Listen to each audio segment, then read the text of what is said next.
Morning students. आप लोग कैसे हैं भाई? सब लोग ठीक है। अब हम लोग क्या करेंगे, आज की क्लास जो है क्लास 11th और क्लास 12th के बच्चों के लिए है इकोनॉमिक्स की क्लास।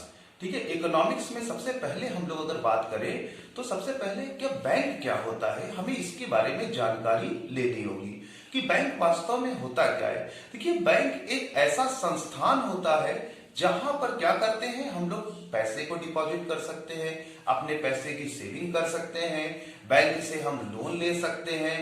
ठीक है, और बैंक को लाइसेंस कौन देता है? तो आपको पता होना चाहिए कि बैंक को licence Reserve Bank of India देता है। यहां पर हमारा जो टॉपिक है आज का, इंडियन बैंकिंग सिस्टम यानी भारतीय बैंकिंग प्रणाली। देखिए, बैंक का हमारे जीवन में काफी महत्व है। हम लोग डेली बेसिस पे अगर बात करते हैं, कुछ ना कुछ सेविंग्स करते हैं। सबके घर में जो पेरेंट्स हैं वो क्या करते हैं, बैंक में पैसे डिपॉजिट करते हैं कि फ्यूचर में अगर हमें नीड होगी तो हम यूज कर लेंगे। यानी हम सब यहां अगर बात करें कि हमारी स्कॉलरशिप जो आती है वो भी बैंक में आती है, तो हमें बैंक की जानकारी होनी चाहिए, बैंक के फंक्शंस के बारे में पता होना चाहिए। देखिए, हुआ क्या, इंडियन बैंकिंग हिस्ट्री की अगर हम बात करें तो हमारे भारत में 3 बैंकें स्टार्टिंग में थी। यहां पे देखिए मैंने हिस्ट्री लिखा हुआ है। बैंक ऑफ बंगाल 1809 में स्टैब्लिश हुई थी, बैंक ऑफ बॉम्बे 1840 में और बैंक ऑफ मद्रास 1843 में। हुआ क्या, यहां हम देखेंगे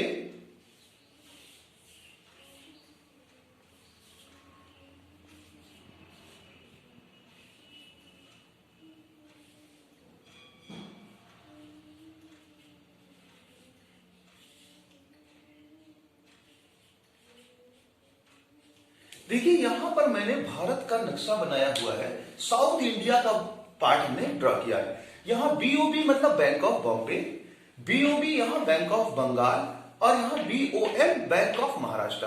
देखिए, हिस्ट्री ये थी कि अंग्रेज लोग भारत को क्या कर रहे थे, लूट रहे थे। जब भारत को लूट रहे थे तो वो उनके मन में ये आया कि ये पैसा हम रखे कहां। ठीक है, अच्छा हम आपको बता दें, इन्होंने 3 समुद्री मार्ग, क्योंकि अंग्रेज आए कहां से थे हमारे इंडिया में, समुद्री मार्ग से आए थे, तो इन्होंने सोचा क्यों ना समुद्री मार्ग में ही हम बैंक स्टैब्लिश करें। इन्होंने 3 बैंकें यहां पे लगाई, अरब सागर में बैंक ऑफ बॉम्बे, बंगाल की खाड़ी के पास बैंक ऑफ बंगाल और हिंद महासागर में क्या बनाया, बैंक ऑफ मद्रास बनाया। अब बच्चों देखिए कि इनका क्या उद्देश्य था। अंग्रेजों का उद्देश्य ये था कि हम जो भी पैसा लूट रहे हैं वो पैसा भारत के तीनों किनारों में रख दिया जाएगा। अगर हमें कभी भी विपत्ति पड़ी तो हम क्या करेंगे, इस पैसे को लेके भारत से चले जाएंगे।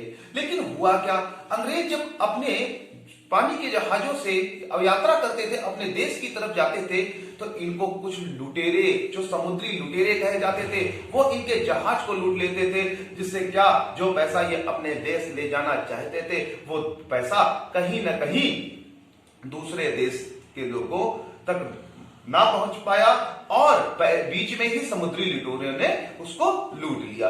तो अब अंग्रेज बड़े परेशान कि हम क्या करें। ठीक है, उसके लिए क्या, उसके लिए ही ये 3 बैंकें स्टैब्लिश की गई थी कि थोड़ा थोड़ा पैसा करके ले जाएंगे।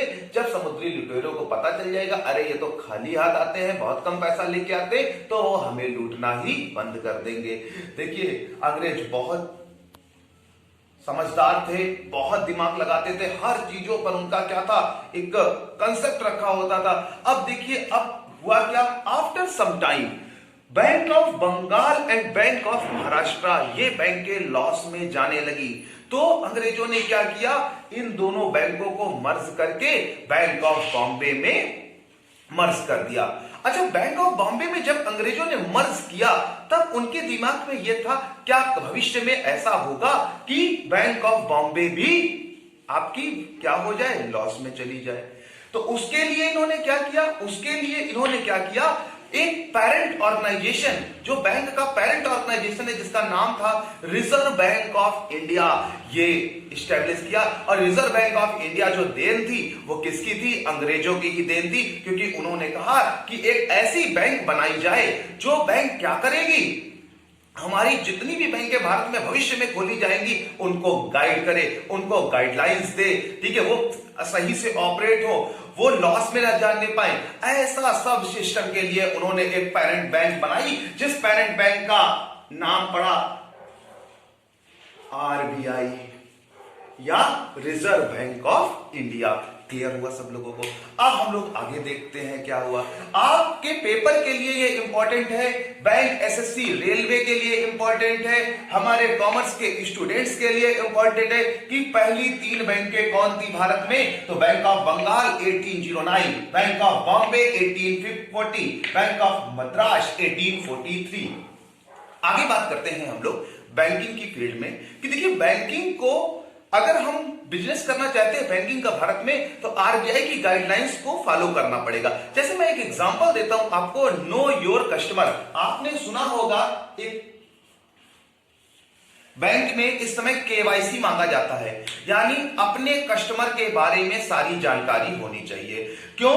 पहले क्या होता था, कस्टमर लोन तो ले लेते थे लेकिन लोन पे नहीं करते थे, जिससे क्या बहुत सारी प्रॉब्लम क्रिएट होती थी बैंक को, और बैंक की जो करेंसी होती थी वो लॉस में जाती थी। आरबीआई ने कहा कि दो योर कस्टमर से आप अपने कस्टमर का परमानेंट एड्रेस मेंशन करेंगे, जिससे कि पता चल सके कि वो क्यों नहीं पे कर पा रहा है लोन, और नहीं पे कर पा रहा है तो उससे कैसे लोन को रिकवरी किया जाएगा। इसके लिए आरबीआई ने केवाईसी नॉर्म्स लगाई।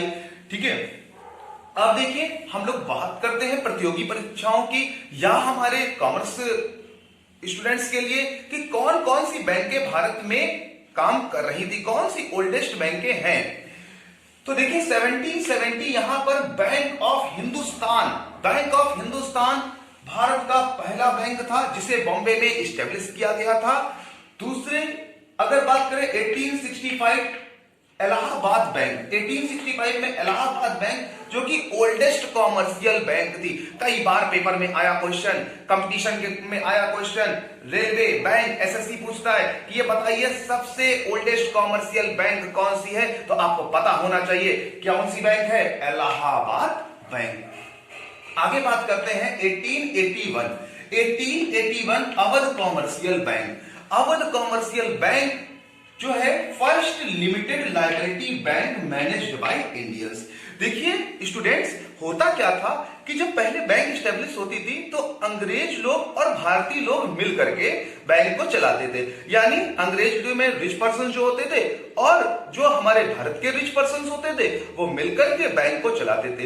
लेकिन पहला ऐसा बैंक भारत को मिला जिसमें क्या था, सिर्फ और सिर्फ इंडियन रिच मैन का पैसा लगा हुआ था। इसीलिए कहा गया, आपसे पेपर में क्वेश्चन आता है कि बताइए कि वो कौन सा बैंक था जिसे भारत में इंडियंस के द्वारा क्या किया जाता है, मैनेज किया जाता था। तो वो बैंक कौन था, आपका अवध कॉमर्शियल बैंक। अगर बात करें हम लोग 1894 में पीएनबी आप लोग जानते होंगे, Punjab national bank. Punjab national bank की स्थापना कहां की गई थी, लाहौर में की गई थी। और लाहौर में किसने की थी, तो लाला लाजपत राय ने की थी। आपको पता होना चाहिए कि लाला लाजपत राय ये पहली ऐसी बैंक थी जिसे भारत में ना खोल करके कहां, लाहौर में खोला गया था, और लाहौर से ही हमारी ये बैंक रन करती थी, इंडिया को रन करता था, और इंडिया में कई सारी ब्रांचेस खोली गई।